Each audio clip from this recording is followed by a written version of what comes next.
Flight computers have taken over the launch countdown, and stages 1 and 2 will begin pressurizing for launch. Let's listen in to the launch director's final go. The launch director is go for launch.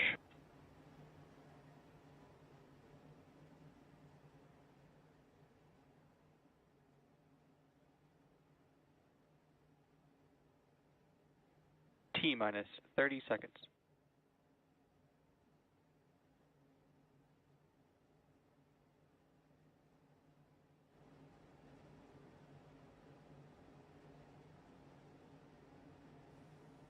T-minus 15 seconds. T-minus 10, 9, 8, 7, 6, 5, 4, 3, 2, 1. Engines full power. And liftoff. Go Falcon, go IMAP, go SWIFO L1, and go Corruptors. And we are flying 3 new missions on a million-mile journey to track space weather.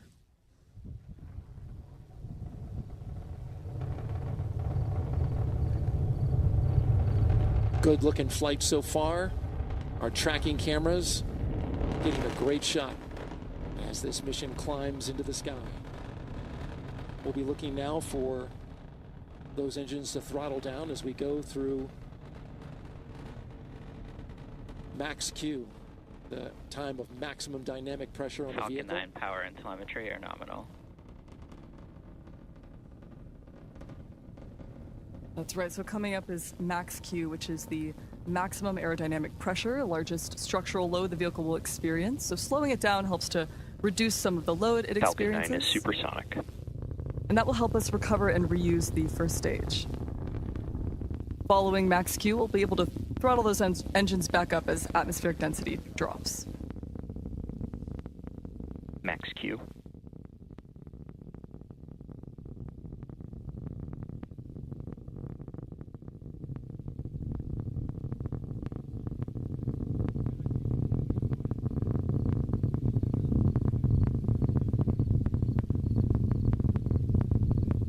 Oh, geez. And back chill.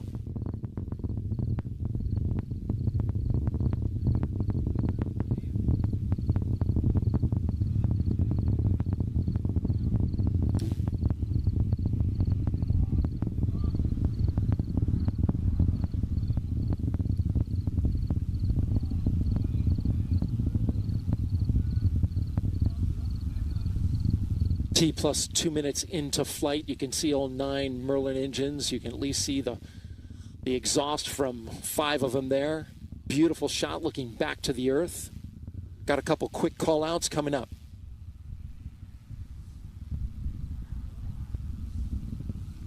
We're going to shut off the engine at 2 minutes and 29 seconds.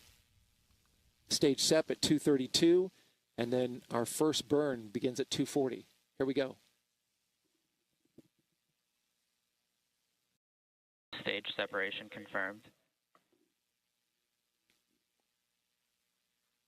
And there it goes.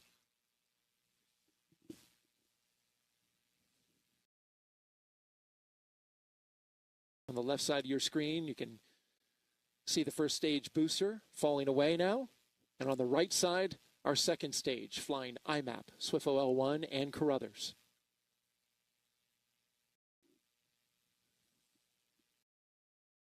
This first burn is a key burn, Norman.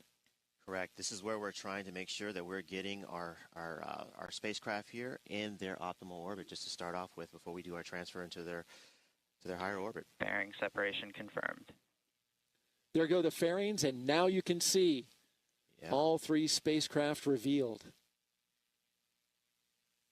So now our 3 spacecraft, IMAP, SWIFO L1, and Carruthers, are now exposed to the space environment. So one other note on these fairings, these are new fairings. The SpaceX, of course, is going to attempt to retrieve these fairings once they fall back to Earth. On just read the instructions, that beautiful drone ship that's sitting there in the Atlantic. And we saw the fairings falling away. I think you still see, well, that might be some debris, but we got a good shot of them falling. And in fact, as you mentioned, they'll be recovering those, and the booster will be landing on the drone ship. The reason for the drone ship in today's mission is because we need all that performance from the rocket, right? That's actually correct, yes. So despite the fact that we also were launching due east, right, and taking advantage of the Earth's rotation to give us a little bit more Both energy. vehicles are following nominal trajectories. All right, so we heard that both vehicles flying nominal trajectories. That is actually excellent news there. But despite the fact that I said before, we're flying due east to take advantage of the Earth's rotation to give us a little bit more velocity here as we got into orbit, so we can carry a little more payload into orbit. We did need all the performance of this vehicle to actually get our payloads to where they needed to go, do all that great science. One more quick call out here on the left there. You see the first stage there. You see the grid fins that are actually deployed. Those are going to actually help guide the first stage back to the drone ship. When that drone ship first starts its boost back burn. Excuse me, once the first stage starts its boost back burn, the drone ship's not burning anything. You may have seen some but on the soot on that right-hand first side of stage your too. screen, we are burning that second stage. Go ahead, Amanda. Yeah, just noticing here in the great views of that first stage, you may see some soot during the upcoming entry burn and prior to launch as well. So during the entry burn, that will be the second of 3 total burns. Falcon 9 will be decelerating by reigniting 3 of these Merlin engines on the first stage, and that will cause the vehicle to fly through Merlin's exhaust gases, or the rocket's plume. And that's what deposits the layer of soot on the vehicle's surface. It comes from the carbon-based fuel that Falcon 9 uses, and it builds up a little bit more on the outside of the vehicle, which really gives the Falcon first stage fleet the distinctive reused look. So we're looking out for that entry burn coming up shortly.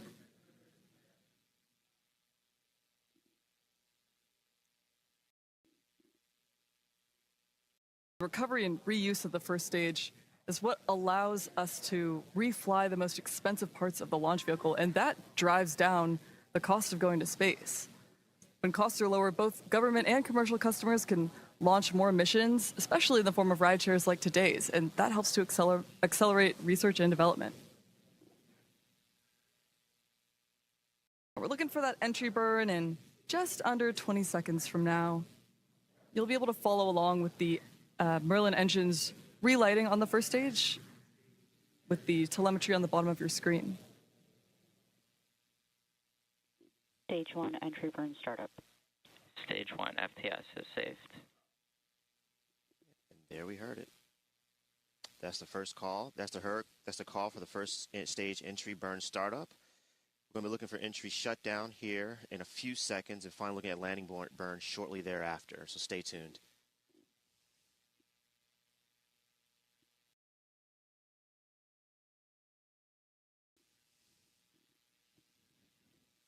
This is the second flight of this booster, Stage and if 1 all entry goes burn well, shutdown.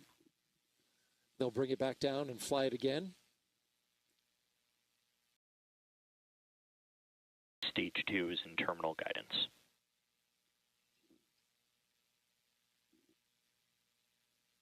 Just 30 more seconds on that stage 2 burn. Then we'll cut it off and coast for quite a while. Quite a while until we get to the right point in space to fire it again to put us in our final destination. Just about 50 minutes or so. Stage 2 FTS is saved.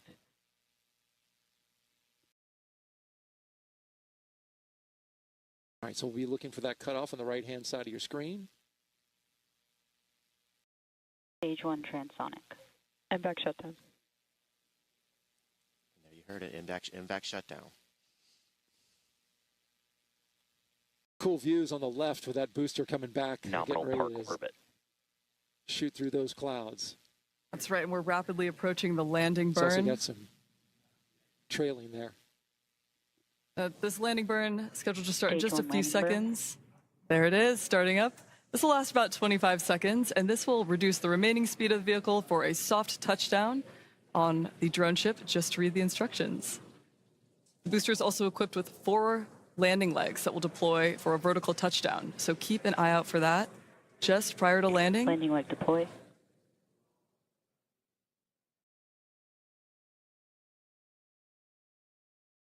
Stage 1 landing confirmed. Beautiful touchdown there of the first stage, and that marks the second landing for this booster. I must say that never gets old. No doubt. And now the stack. You can see it's not quite illuminated incredibly well, but up there is IMAP, Carruthers, and SWIFO L1. We will continue to monitor the progress during coast phase, but for now, let's send it back to the host desk with Megan and Kelly. If you're just joining us, welcome to NASA's live launch coverage of 3 science missions. NASA's Interstellar Mapping and Acceleration Probe, or IMAP, NASA's Carruthers Geocorona Observatory, and the National Oceanic and Atmospheric Administration's Space Weather Follow-on Lagrange 1, or SWIFO L1. I'm NASA's Megan Cruz, and this is NASA heliophysicist Kelly Korrick, who is super excited to see launch today. So excited to see launch today. It's always a great day to have a launch. And with the beautiful sunrise we had here, I mean, it was just really fun to watch. And also, there's like a crowd of people here behind us, and we just all heard them cheering and clapping. Yes, yeah, and the fact that you can feel it here, there is something special about actually being here and being able to feel that. And we're trying to tell you as much as we can about it, but there is something special about feeling the rumble and watching it go up and just knowing all those hopes and dreams and scientific discoveries are on their way now. Yeah. It was really great to see you guys. Less than 10 minutes ago, again, a SpaceX Falcon 9 rocket lifted off from that launch pad right behind us here, 39A at Kennedy Space Center in Florida. It really was an incredible launch. And you really said it there. It is like we are watching the hopes and dreams of so many people